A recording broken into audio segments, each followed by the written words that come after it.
Hey everybody, Who's Your Jedi here with another review for you. This time talking episode 8 of Legends of Tomorrow called Night of the Hawk.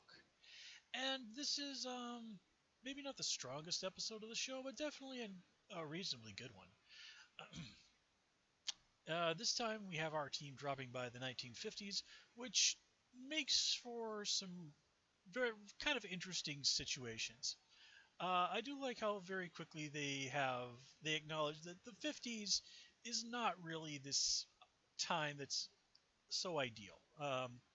In American culture, it is in a lot of ways held up as a very idealized time. You see sort of Stein, who would have been a kid back in those days, fondly reminiscing about it, and getting pointed out by Sarah and Jax that, yeah, if you were a straight white guy, this was a pretty cool time. If you weren't, not so much. And Stein does concede the point pretty quickly. And they do sort of acknowledge the whole situation with Ray and Kendra posing as a couple that an interracial marriage in a small town in Oregon in 1958 is not going to go over very well with a lot of people. In fact, it would have actually been technically illegal. And interracial marriage was not legal nationwide until 1967 in the United States, when the laws against it were struck down by the Supreme Court. Now, there were places in America where before then it was legal according to the ever helpful Wikipedia, a grand total of 10 states. Oregon not being one of them. Oddly enough, Washington was. So, yeah, that marriage would have been basically illegal. Now, just how stringently these laws were enforced, eh, well, I'm pretty sure cops usually had something better to do. Let's put it that way. But anyway, I do like that sort of thing was at least acknowledged. In this whole situation, same situation that with Sarah, um, talking with Lindsay, she flat out says, the word lesbian is not a dirty word. So it is kind of nice to sort of see that people are not not letting the less than pleasant aspects of the 50s go unaddressed. So granted, I do that.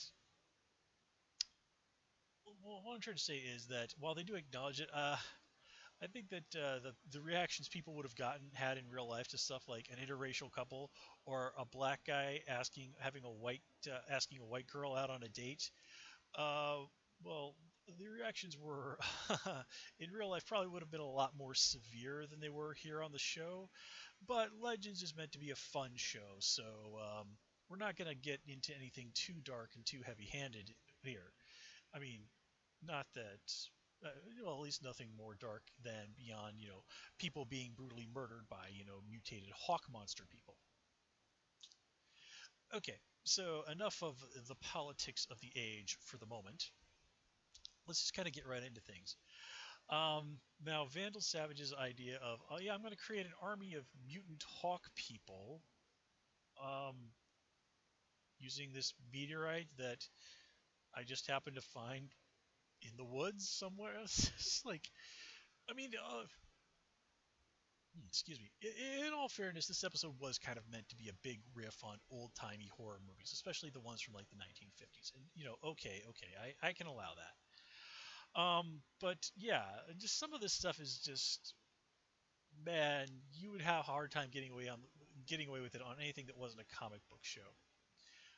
Like the situation where Vandal Savage finds the meteorite and then those kids stumble across it. For some reason, he drags the boys off to be test subjects and leaves Betty there. Um, why not take the girl too? She could also, I mean, that's just a free test subject. Now, and this makes sense. Like Savage even says, I'm to Jax, like I don't hold a lot of the prejudices that a lot of the people here in this place have. Well, I guess that doesn't apply to women because, if you're going to turn people into a mutated hawk monster, well, why not see how well a female one turns out? And you know that women are not to be underestimated because, you know, you know that Shiara is a pretty serious badass. And that probably is not the only badass lady you've run into in your 4,000 years of life. So, yeah, it just strikes me as really kind of ridiculous that Savage just left Betty there. But if they didn't do that, then they wouldn't have anybody to get information out of, so plot reasons. Um, Now the hawk monsters, I do have to say, I thought they looked really cool, and this turning out to be what was going on. I mean, that's not at all what I was expecting. I was genuinely surprised when we found out what was happening, and again, the creature effects, CGI, all that worked pretty well, especially on a TV budget. Um, kind of. A little surprised, a little disappointed they didn't sort of in some way acknowledge, like, oh, hey, these three guys are going to have this horrible trauma of having been turned into hawk monsters and, murdering many people in their town who they probably would have known for most of their lives. And, this isn't even touched upon in the slightest. But, hey, episode's almost over. Uh, let's just kind of get right down into things a little bit more nitty gritty.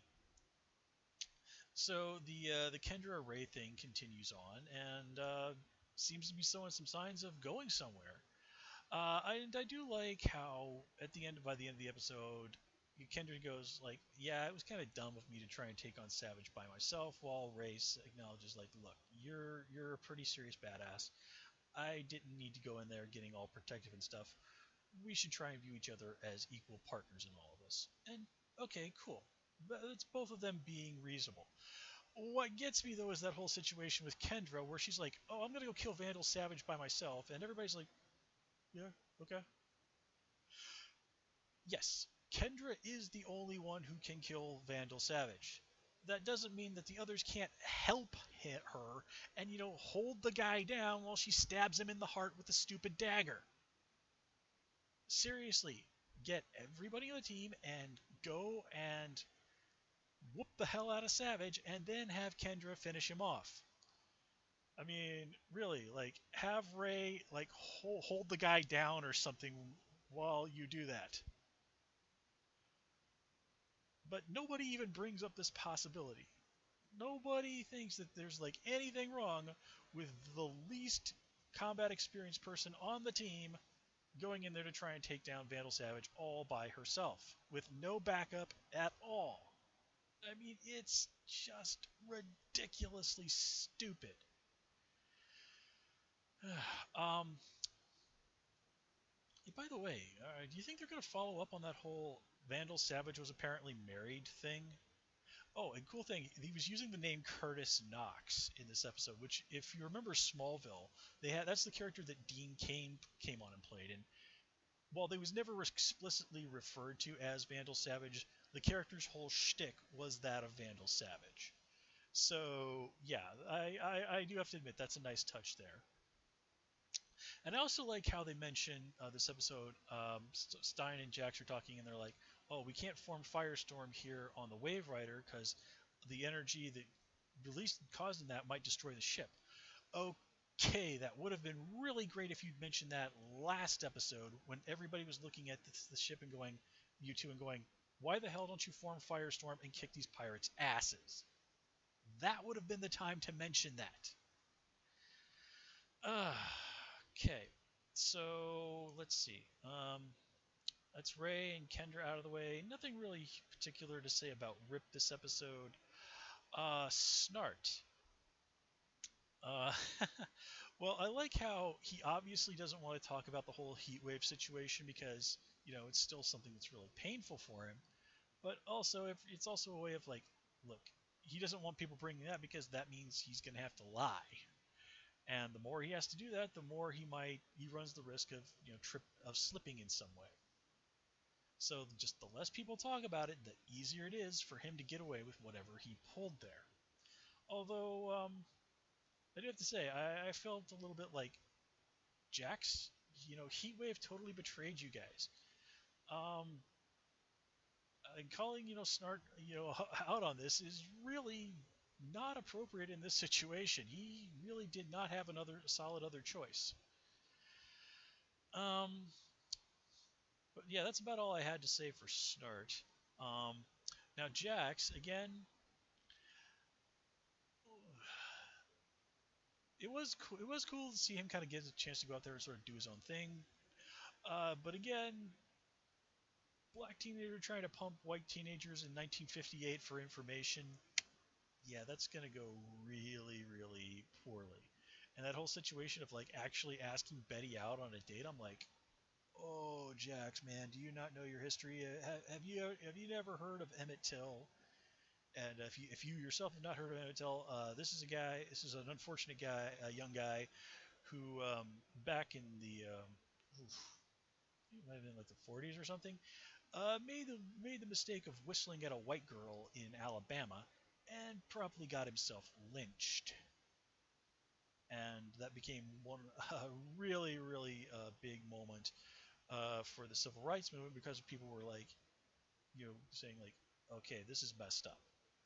Of course, there were plenty of people at the time who were like, all right, but yeah, but nonetheless, yeah, what Jax was doing was basic. I even flinched a little when he sat down at the lunch counter. I'm like, there were people who got beatings for doing that in like the 50s and early 60s. And well, yeah, that does sort of lead to an almost fight. It's just like, ooh. Basically, the show acknowledges like I said, the show acknowledges the racism of the time, but it really handles it with softly with just how strong and nasty it was. Sarah and Jax are not kidding that the 50s were not a good time to be a black, gay, or a woman. Speaking of Sarah, her whole relationship with Lindsay thing. Well, I kind of have some mixed feelings about that, and I do like that they acknowledge the situation. Stein saying like, "Look, you realize we're only going to be here for a little while. Don't keep it in your pants when it comes to the locals." And Sarah eventually kind of comes to says kind of responsibly like, "Hey, if I was living in this time in this day and age, I'd want someone to give me hope in the future." Which is all well and good, except Sarah doesn't really give Lindsay hope in the future. It's more like, just accept yourself for who you are and get the heck out of this hick town. And again, though, at the end, Sarah does kind of admit, like, okay, yeah, me messing around with Lindsay like that was probably not a great idea. It's also fun watching Stein and Sarah this episode. Stein has very much picked up that Sarah is a match for him in terms of snarking at people, and he clearly could not resist this whole situation of him being a doctor who, at least in theory, would have authority over her to try and boss Sarah around a little bit. Petty, but in keeping with Stein's character. And Sarah, of course, has absolutely none of it, which is really pretty hilarious. Um, let's see. Jack Stein.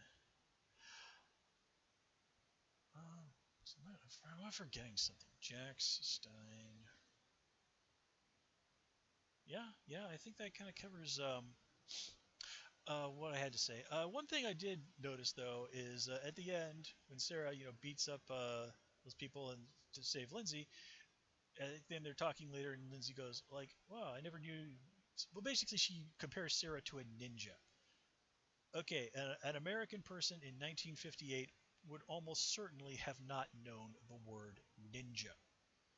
In fact, like the word ninja only really became a thing that people in America really started to know with like maybe the 70s or 80s. Yeah, probably like the 70s or 80s is when that word would have kind of started becoming known in America as the martial arts interest in martial arts really sort of started to peak or really started to take off here in America in as a cultural thing, culture-wide thing. Obviously, the practicing of martial arts in the U.S. existed before that. In fact, Teddy Roosevelt was actually a pretty accomplished in judo, of all things. pretty interesting that the president of the United States was into a Japanese sport, but Teddy Roosevelt was an extremely interesting man.